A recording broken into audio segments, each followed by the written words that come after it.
Всем привет! В комментариях к одной из записей меня попросили еще разобрать задачу номер 5 из Шарагинской олимпиады 8-9 класса. Это геометрическое неравенство со следующим условием.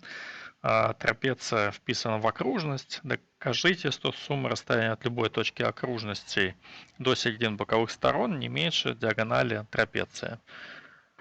Ну, трапеция, понятное дело, будет обязательно равнобокая. Давайте ее вершины обозначим А, Б, С и Д, середины боковых сторон через М и Н, а вот произвольную точку на окружности через П обозначим.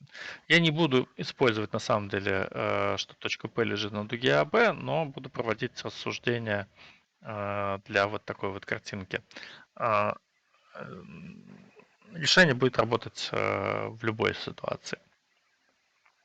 Ну, как решать такую задачу? Значит, нужно доказывать, что сумма двух отрезков не меньше длины третьего отрезка. Понятно, что это намек на неравенство треугольника. Обычно в таких задачах нужно перерасположить отрезки на картинке каким-то образом так, чтобы образовался треугольник.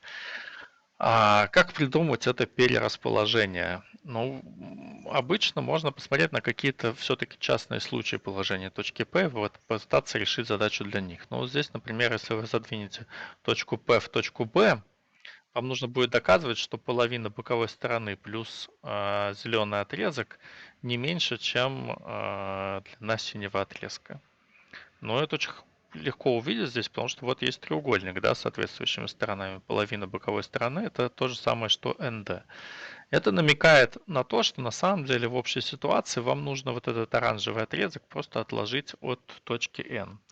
Ну, давайте это сделаем следующим образом. Значит, я возьму дугу BP и отложу ее от точки D. Отмечу точку P'. Вот эти две красные дуги одинаковые.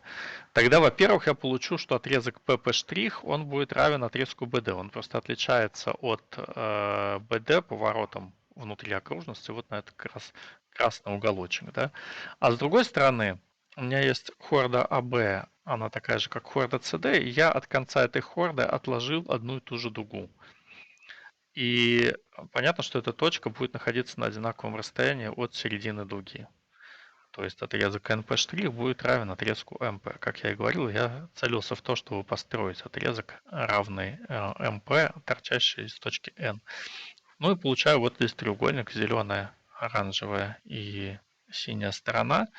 Да, значит, сумма расстояния от точки P до середины боковых сторон не меньше диагонали трапеции. Именно это и требовалось проверить.